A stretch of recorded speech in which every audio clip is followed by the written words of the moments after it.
So we were talking about the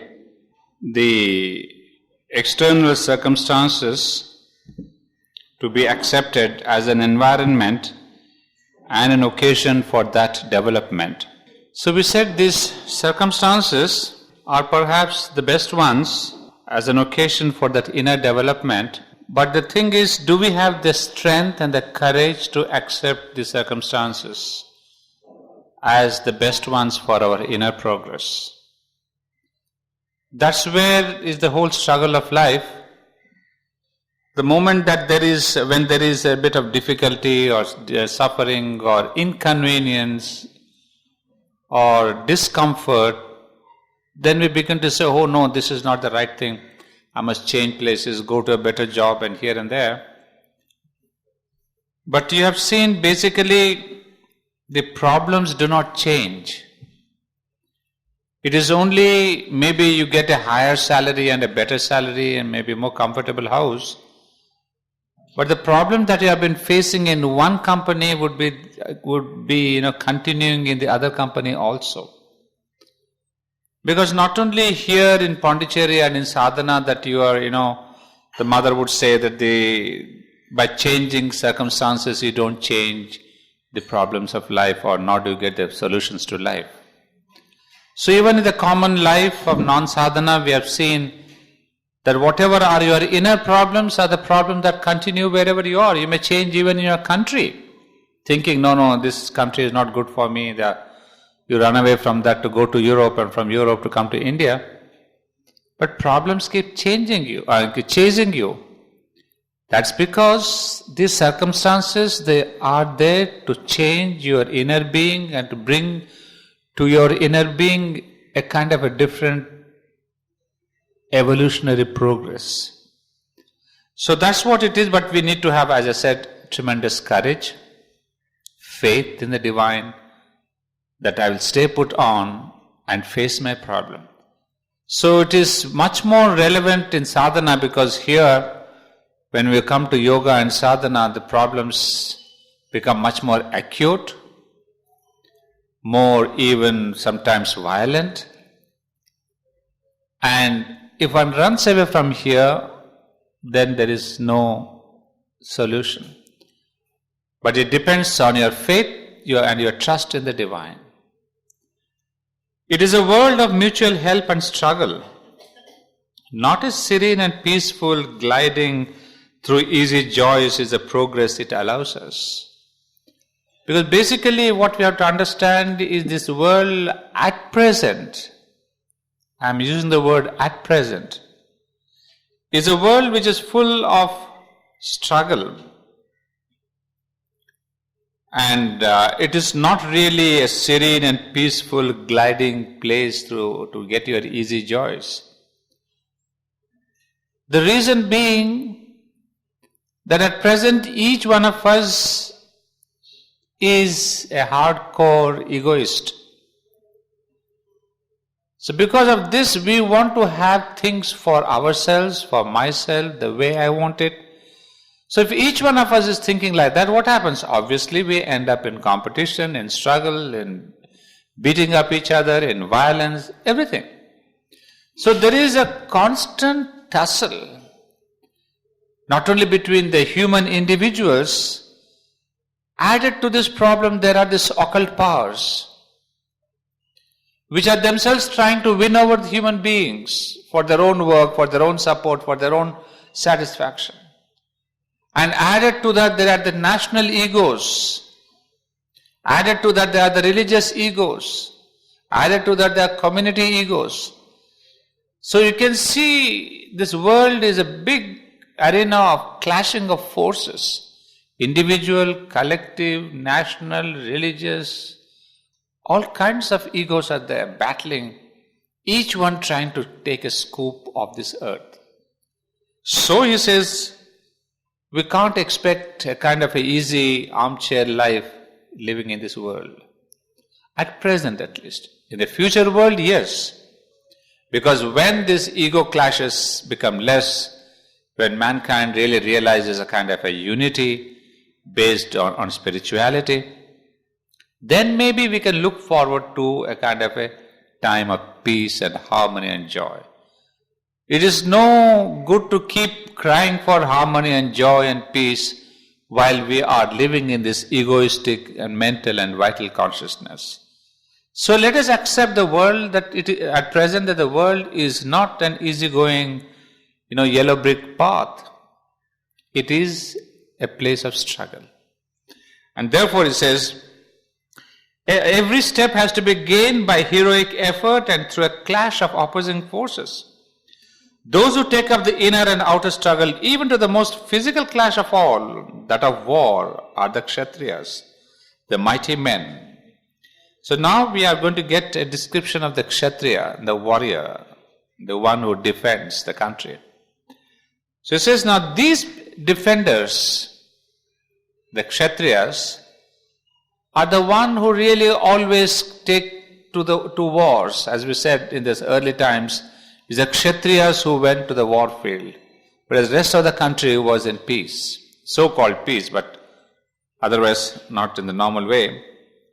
So these are the kshatriyas who have really, they go through war, force, nobility, courage are their nature. Protection of the right and the unflinching acceptance of the gauge of battle is their virtue and their duty. Now, who is a kshatriya? Now, there are two things. One is kshatriya as a class, as a clan. And each class or a clan had its dharma, its virtues, its rules and regulations, its do's and don'ts. And in those times, the kshatriya was one who faced clash of war and who was really there battling force, who showed nobility and courage. Protection of the right and unflinching acceptance of the gauge of battle is their virtue and their duty. For there is continuously a struggle between right and wrong, justice and injustice, the force that protects and the force that violates and oppresses. And when this has once been brought to the issue of physical strife, the champion and standard bearer of the right must not shake and tremble at the violent and terrible nature of the work he has to do. You see, when does kshatriya come into picture, the warrior? When this question of social justice and injustice, all the social problems of right and wrong, the struggle between morality and those who are trying to destroy morality, what we call the modern times, the fundamentalists and the believers and all of them, they come into a clash. So when these clashes become so very acute, that when a war breaks through, because no more this injustice can be contained and countries go to war or some of the smaller kingdoms go to war or whatever. So at that time, these politicians, etc., those who have created the problems, they stand back and they order the army to say, you go and battle, you go and face the war. But those who caused this war are not the army people necessarily. They are the other people, the politicians, the Brahmins, the Shudras and the Vaishyas. But those who have to face the worst situation, say if a country's diplomacy between two countries fails, the political people, they fail, maybe they have done something wrong and suddenly, the two countries erupt in anger. One prime minister, one president of another country, they get into loggerheads. What do? They don't go out to fight. They just telephone, they will give the message to the army chief saying, you attack that country. So it's the army has to face for the problems created by the other levels of society. So it is this kind of an injustice and everything that comes on the physical level to the forefront, and this kshatriya who has taken a vow that he'll be the standard bearer for the right. And so he faces, but he must not shake and tremble. Once the commander-in-chief says, you go to battle, finish. Then he does not judge, did my president give me the right command? Did my prime minister tell me rightly? He doesn't think on all those lines.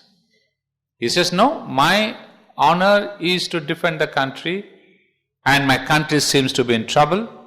I will go forward. So he does not, shake and tremble at the violent and terrible nature of the work he has to do.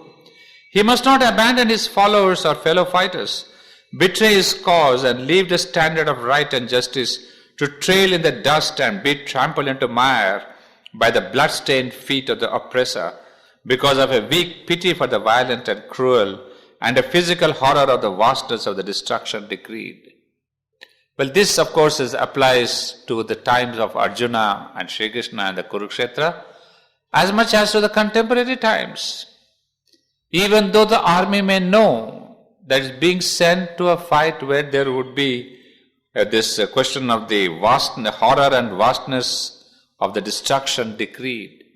He knows, and yet that is his dharma, that he cannot betray his cause, he cannot abandon his fellow fighters, he cannot disobey his commanders. Sometimes he knows that my commander is sending me into an area where I will not be able to live, perhaps in the next 5 hours, 10 hours, I'll be killed. But he is not the one who really thinks in this line of life for himself. His vision is always so broad because by training, I would say a soldier by training is a much vaster ego than the normal civilian who thinks of his little self, his little family and his little business and his little profit. For the civilian, he comes first.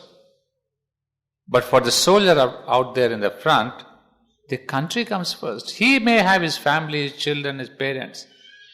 But he says, no, country is first, the family is next. For us, I'm first, my family is next, my community is next, my state is next. And then agar mil gaya, if you have some time enough, we think of the country. And you see our great battle in Maharashtra, country has no place for Indians. We have all got states and our clans and our communities first. And country comes into picture only when Pakistan or China, when they attack you, and suddenly we say Bharat Mata, otherwise you say Mera Mata, There's no question of thinking of the country. So we have this kind of a system. But here he says, this weak pity for the violent and the cruel, all this does not really deter the soldier. His virtue and his duty lie in battle and not in abstention from battle. It is not slaughter, but non-slaying which would here be the sin. So that the conclusion of this para, that to kill is not a sin for an army man, but non-slaying would be a sin. So you see, the value system completely changes. For a civilian, killing is a sin. But for the army man, non-killing becomes a sin. Why is it a sin for him? Because he is betraying the country. You see, you may kill here 5 people, or you may save here 10 people by not killing. But if you have not killed your oppressor, who is really coming to your country bloodstained, then your entire country suffers. So it is kind of relative. Which is bigger, your country or you? So I want to save my country, then I don't mind getting into sin. So he says, the army man's values and our civilian values, they change completely. That's why this question of Gita comes into picture. What exactly is this question of killing and not killing? Who is killing, who is not killed? And we have seen the different levels. The civilian level, the kshatriya level, then the spiritual level where Sri Krishna says, all are killed by me. You are not the killer. I am the one who has already slain all of them. You see, there are different levels, and we have to understand these different levels. The teacher then turns aside for a moment to give another answer to the cry of Arjuna over the sorrow of the death of kindred, which will empty his life of the causes and objects of living. What is the true object of Kshatriya's life and his true happiness? So we have again, in fact, a very beautiful paragraph on the kshatriyahood, again based on chapter 2 of the Bhagavad Gita, verses 31 to 37. Now, coming to the true object of kshatriya's life. Not self-pleasing and domestic happiness and a life of comfort and peaceful joy with friends and relatives, but to battle for the right is his true object of life, and to find a cause for which he can lay down his life, or by victory win the crown and glory of the hero's existence, is his greatest happiness. You see, the values change. He is not there to have a kind of a domestic happiness and a life of comfort and peaceful joy with friends and relatives. That's what a civilian does. Our happiness is this kind of a thing, a domestic happiness with your family and friends. You have parties, you have this and that. But for him, the true object is to find a cause for which he can lay down his life. You know, this is an idea that has been extended far beyond, in the sense that it has been said in some religions that if you lay down your life in the war field, then you will go to heaven. So once you give this attachment of heaven after death, if you die in the battlefield, then what happens? Then the kshatriya, the military man, now he almost is itching for a cause, an occasion where he can fight and if necessary give up his life. And then he would say, if I lose my life in the battlefield, at least I go to heaven. Because that has been given the ideal of all philosophies in the world at present. That if you do good things, you will go to heaven, what we call Jannat. You go to paradise, you go to any place. That if you do good here, the good for a civilian is to follow religion. But the good for a kshatriya or the warrior is to fight for the cause and lay your life there if need be. But the end of both the lives is to have a paradise, a seat in heaven. So this way you kind of reach faster. Whereas in a civilian manner you may have to live a long, painful, discomforted, poor, poverty life. And then, if you really stick to religion, in spite of all the problems and the depressions, you may not reach heaven. But where it is much more guaranteed. So a lot of this ideals, the great ideal of jihad, as we have heard, is the same ideal. That if you can die for your religion, you get the fastest way to go to that paradise. So that is the thing, that you lay down his life or by victory win the crown and glory.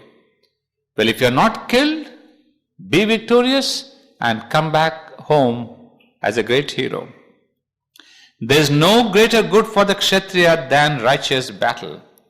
And when such a battle comes to them of itself, like the open gate of heaven, happy are the kshatriyas then. If thou dost not this battle for the right, then hast thou abandoned thy duty and virtue and thy glory, and sin shall be thy portion. So this is again the great ideal put in front of the kshatriya. That if you die here, you reach heaven. But if you abandon this place, then you get sin and therefore hell.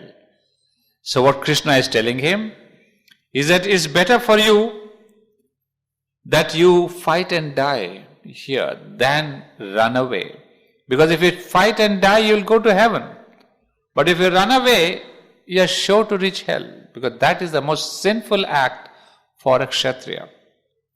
He will, by such a refusal, incur disgrace and the reproach of fear and weakness and the loss of his kshatriya honor. For what is worst grief for a kshatriya is the loss of his honor, his fame, his noble station among the mighty men, the men of courage and power. To him is much worse than death.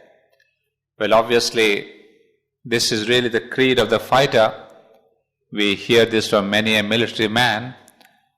Dishonor for him is worse than death. So for him, any kind of, his fame, his noble station, if he's, dishonored and, people say he has betrayed, that's why in the army the court martials are really very high punishment, because once, you're pulled off with your uniform, that's a disgrace. And people cannot live that disgrace, because for them, nobility, honor was the highest virtue. And if somebody says you have been a coward, you have left the battle. So you see many movies, you have read many stories also, where at the risk of losing their own life, they return to the battlefield, take their friends away, or sometimes even a single person, he really defends so that his colleagues can escape. So all these are there because for them they honor. Live by honor, die by honor. Any dishonor is worse than death. Battle, courage, power, rule, the honor of the brave, the heaven of those who fall nobly. This is the warrior's ideal. To lower that ideal, to allow as much to fall on that honor, to give the example of a hero among heroes, whose action lays itself open to the reproach of cowardice and weakness, and thus to lower the moral standard of mankind, is to be false to himself, and to the demand of the world on its leaders and kings. Slain thou shalt win heaven, victorious thou shalt enjoy the earth. Therefore arise, O son of Kunti, resolved upon battle. So, it's a conclusion, and we have said this, we have explained this before. The slain, thou shalt win heaven, victorious, thou shalt enjoy the earth. You see, the options are not many. Slain, thou shalt win heaven. Victorious, thou shalt come back to earth and be a king or occupy a wonderful position that you are a great hero. And then, if you run away from the battlefield, you have the hell. So you want hell, heaven or earth. The choice is yours. This heroic appeal may seem to be on a lower level than the stoical spirituality which precedes and the deeper spirituality which follows. For in the next verse, the teacher bids him to make grief and happiness, loss and gain, victory and defeat equal to his soul, and then turn to the battle, the real teaching of the Gita. Well, as we said in the previous paragraph, somewhere we have seen that there are two answers, the two levels of answer. One is that of the kshatriya, and the first one, as it calls it, the general of the Aryan culture, and the second one is the deeper truth of our being. So Lord Krishna answers on these two levels. So till now we have seen more or less about the culture, about the kshatriya, about the Aryan ideals, what these are. And according to this ideal, this is what will happen. You have either heaven, hell or the earth. So that is one way, that's kind of, what perhaps a common military commander would tell his army people. I don't think in the modern times he would do that. I don't know if in the Western countries they do that. But in India, we still, I'm sure some of our commanders would bring in this kind of a dialogue that if you really win or if you really battle for your country, you will go to heaven or etc. The kshatriyahood, because in India we still have this ideal of the kshatriya among the military people. So they may be encouraging the army by this kshatriya ideal. But then the real teaching of the Gita is on the second level, the more intimate knowledge of the being. That is, this is what is applicable to common man also. That's why I've been telling the first one is more or less for the times and particularly for the kshatriya clan or kshatriya class. But we are not so-called kshatriyas going into the battle, into the frontiers of the nation. But the second answer applies to all of us universally, wherever we are, irrespective of our country and nationality. Because that is referring to the battle of life, the Kurukshetra of life itself, not a Kurukshetra, one particular battlefield in some part of the country. But every day, every hour is a battle. And that's where Shri Krishna's answer comes in. And this is what is universally applicable as part of our own life. So what is the second answer? That this heroic appeal may seem to be on the lower level, but in the next verse, the teacher bids him to make grief and happiness, loss and gain, victory and defeat equal to his soul. So now he comes with the question of the equality. That in our battle of life, we must have this question of the samatha, an attitude of equality, where neither loss nor gain, happiness or sorrow, joy or pleasure, joy or displeasure, all these opposites should not really touch you. So you should have an attitude of a kind of an equality. But Indian ethics has always seen the practical necessity of graded ideals for the developing moral and spiritual life of man. The kshatriya ideal, the ideal of the four orders, is here placed in its social aspect, not as afterwards in a spiritual meaning. This, says Krishna in effect, is my answer to you if you insist on joy and sorrow and the result of your actions as your motive of action. I have shown you in what direction the higher knowledge of self and the world points you.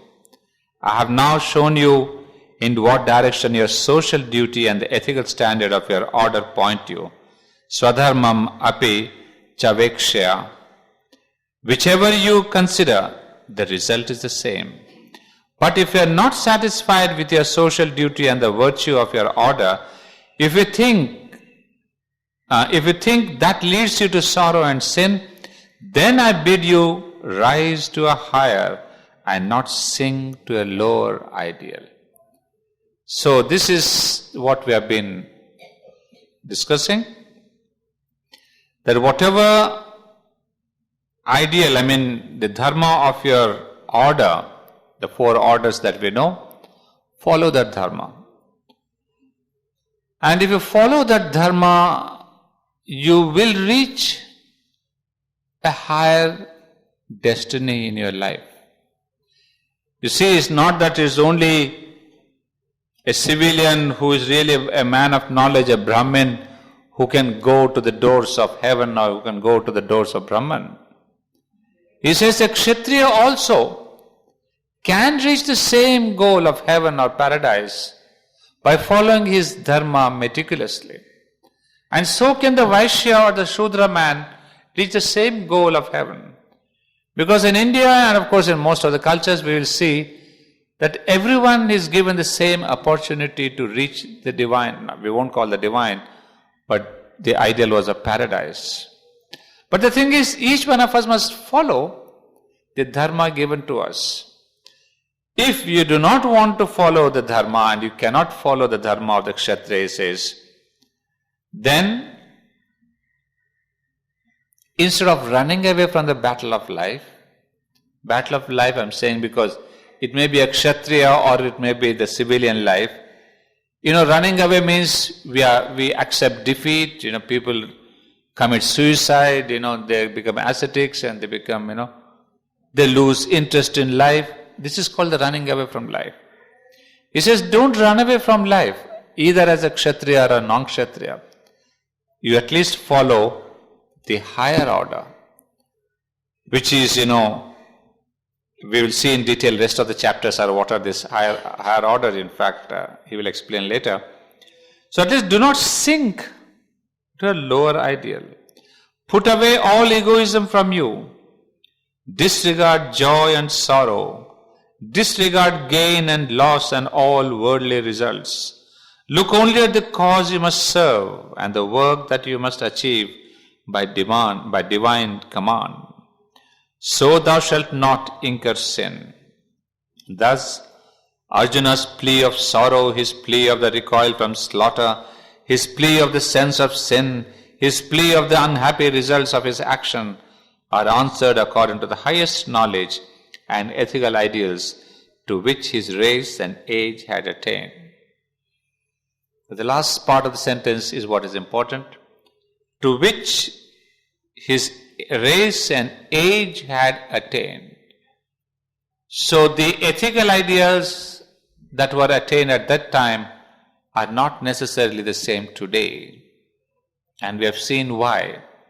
Because today's man is not supposed to be belonging to any one of the classes.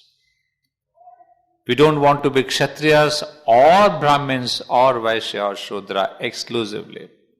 In those days, you had to belong to one of them. And of course, even in one of them, you had again further divisions. But at least you are a kshatriya. You may have 10 divisions in kshatriyas, you may have 20 divisions in brahmans, you may have 50 divisions in the vaishyas, but on the whole you belong to a vaishya. But in the modern times, our ethics have changed. We are not supposed to belong to any one, but take up the characteristics of all the four. The knowledge aspect, the courage aspect, the equality aspect, the distribution of wealth aspect, and the perfection in work aspect. So we are supposed to integrate all the four aspects into our being. That's what I told you last time. This is the age of integration. So on the social level, or so you call it spiritual level, you call moral level, every level, we are in an age of integration. So this integration which must spill over into countries and nations and religions. That is what is the message of our India. That we have to have an integrated vision of life, individual and cosmic. So we see here that according to that age, Sri Krishna has said, you are a kshatriya, this is the kshatriyahood, follow that. Otherwise, if you want to have a spiritual life, you can have a spiritual attitude that have this equality. Do not think of the enemy, do not think of the guru, do not think of your family, do not think of sin, do not think of unhappiness, do not think of all this. Think, have an equality. That means you go beyond the opposites. An ideal which he will explain at great length later. What is this question of equality? How do you go beyond sorrow and suffering and all that, pain and pleasure, etc. So he says, according to those ideals, Sri Krishna has given the two alternatives. One, the higher, there are spirituality, an attitude of samatha, and that of the kshatriya, the attitude that was the kshatriya order. The last paragraph is the creed of the Aryan fighter. Know God, it says. Know thyself, help man. Protect the right. Do without fear or weakness or faltering thy work of battle in the world. Thou art the eternal and imperishable spirit. Thy soul is here on its upward path to immortality. Life and death are nothing. Sorrow and wounds and suffering are nothing. For these things have to be conquered and overcome. Look not at thy own pleasure and gain profit, but above and around, above at the shining summits to which thou climbest, around at this world of battle and trial in which good and evil, progress and retrogression are locked in stern conflict. Men call to thee, their strong man, their hero for help. Help then, fight. Destroy when by destruction the world must advance, but hate not that which thou destroyest. Neither grieve for all those who perish. Know everywhere the one self. Know all to be immortal souls, and the body to be but dust. Do thy work with a calm, strong and equal spirit. Fight and fall nobly or conquer mightily. For this is the work that God and thy nature have given to thee to accomplish.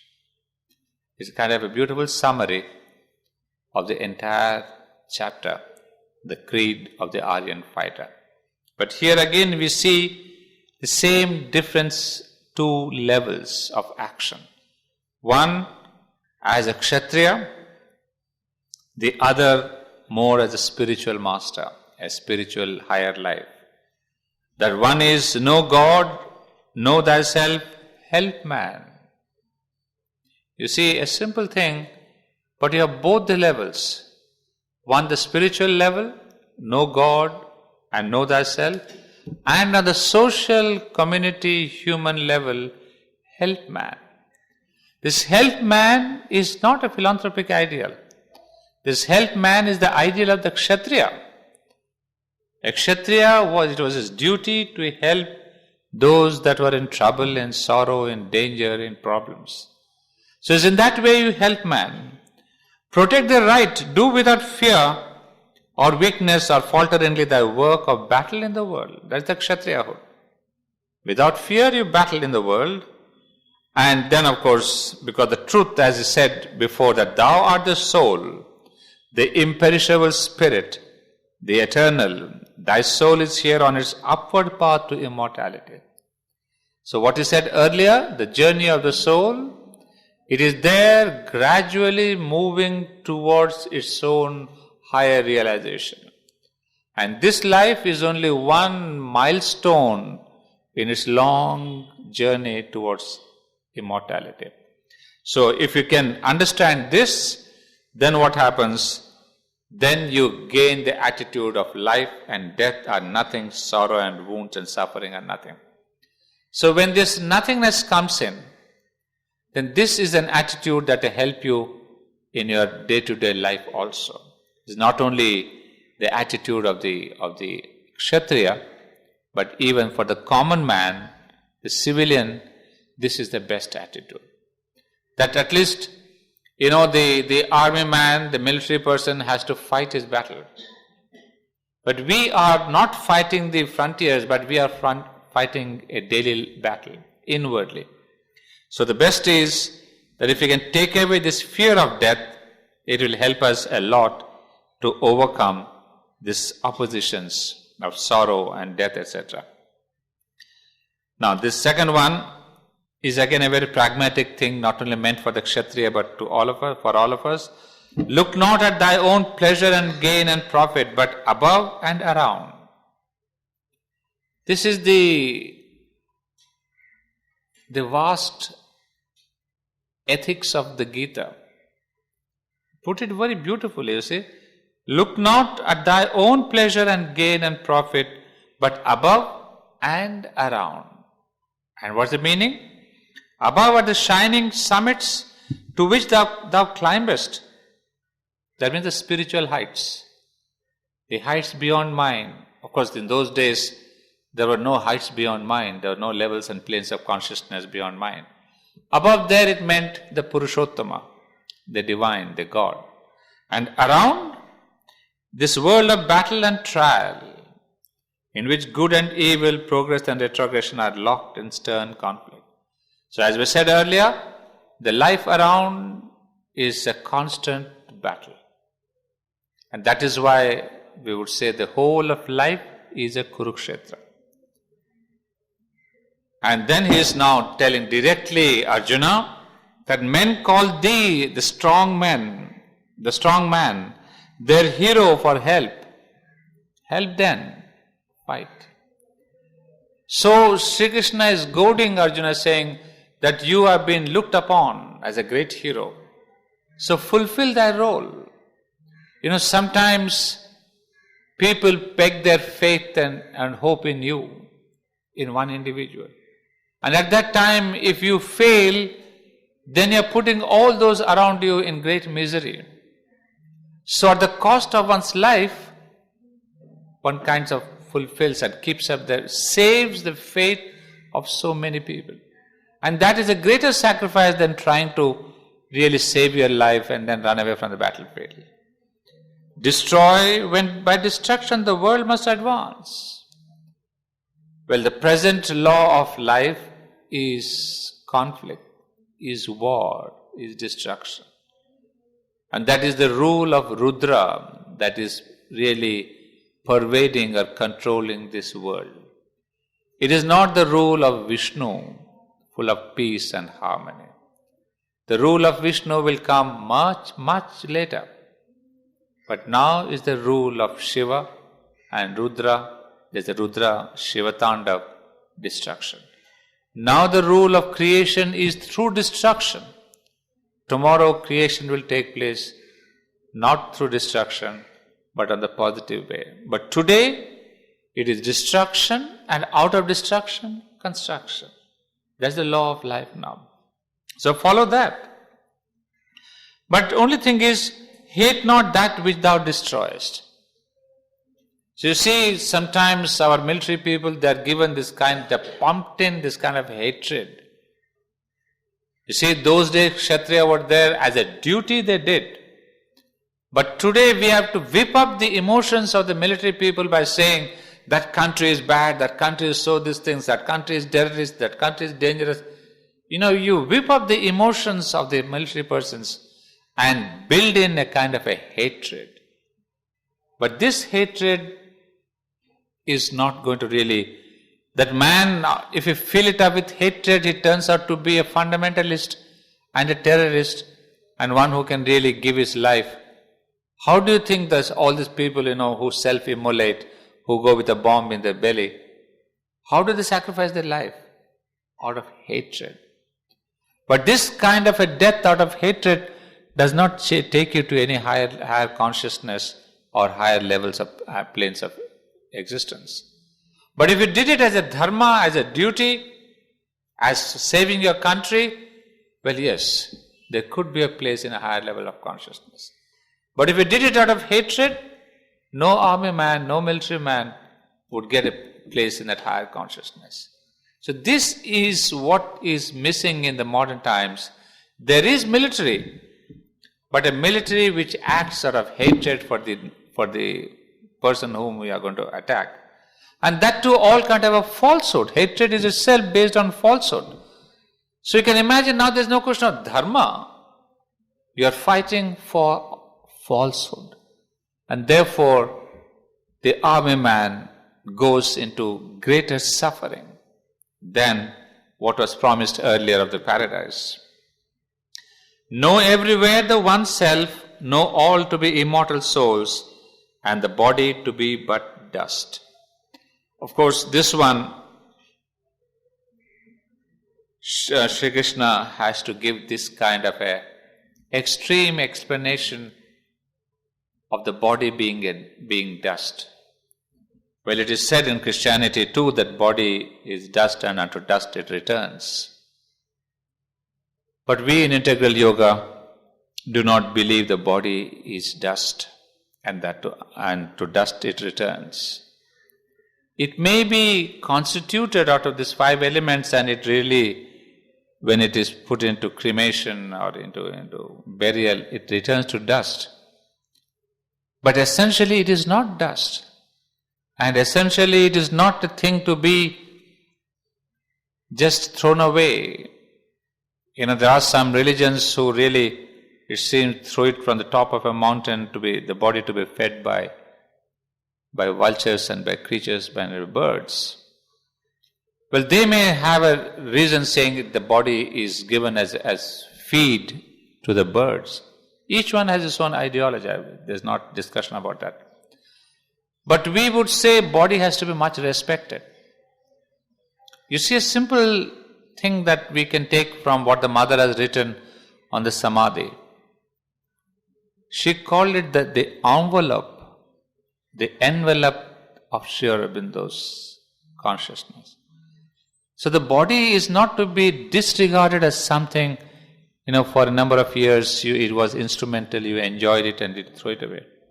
It's after all the envelope of my consciousness. It has allowed my consciousness to grow. It has allowed my soul to experience. So it may have its poor body, its weaknesses, its limitations, its injuries, its disease. But with all these drawbacks, which are not its fault, but because it was born from the inconscient, it has inherited all this drawback. But in spite of that, it has given your mind, your vital, your soul, everything a kind of a brilliant vehicle. When it could not, it says, I'm sorry, I'm weak. I have exhausted myself.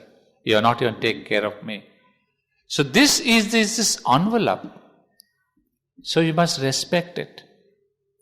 That's why I've seen in some of our Indian homes, I've seen the moment somebody is dead, they put him on the floor, him or her, as if to disregard and say, put a little deepam at the head and put him on the floor. But in our ashram, we never put the body on the floor. We give it a proper cot, a beautiful white sheet and a beautiful white cover.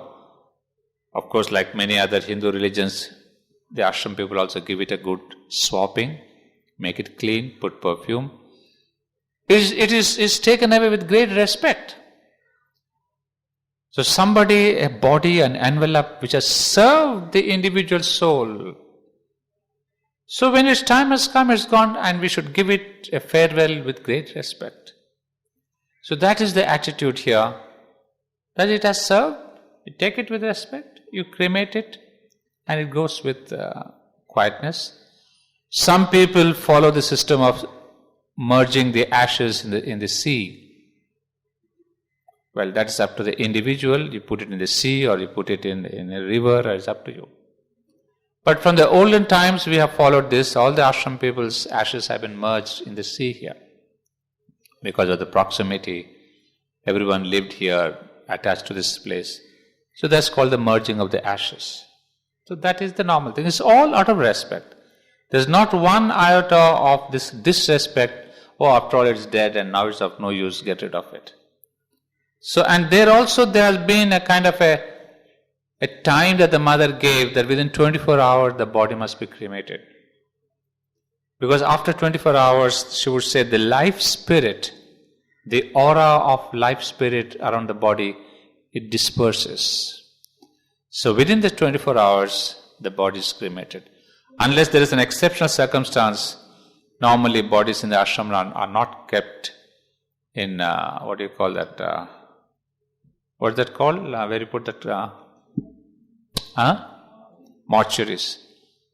Unless there is a special thing. Nowadays they have started having those, that cold cabins. All this is a modern invention, but given to the mother, she would just dispose of the body within that time. So this is the thing, that know everywhere the one self, know all to be immortal souls and the body to be but dust. That was those times, now it has changed. Do thy work with a calm, strong and equal spirit. Fight and fall nobly or conquer mightily. And that's for the kshatriya and that's for the common man. We have to fight the battle of life calmly, nobly or conquer it mightily. But never give in to negative attitudes and commit suicide and go astray into this kind of ascetic withdrawal, etc. For this is the work that God and thy nature have given to thee to accomplish. This is the sentence that can apply both to Arjuna and to all of us. God has given us a particular life, a particular message, a particular mission in our life, and we've accomplished that as much as we can. Not only has God given us the mission, but He has given us the nature, the instrumentation to fulfill that mission. Our nature is nothing but that instrumentation. So we are given both the mission and the instrument to fulfill. So let us use them properly and fulfill. So this is, a beautiful chapter you have seen for the creed of the Aryan fighter. And then we have chapter 8 and 9, which are really, really philosophic. You can see the titles themselves, Sankhya Yoga and Sankhya Yoga and Vedanta. So tomorrow we'll take up this chapter 8 but you should be ready for a good dose of Indian philosophy.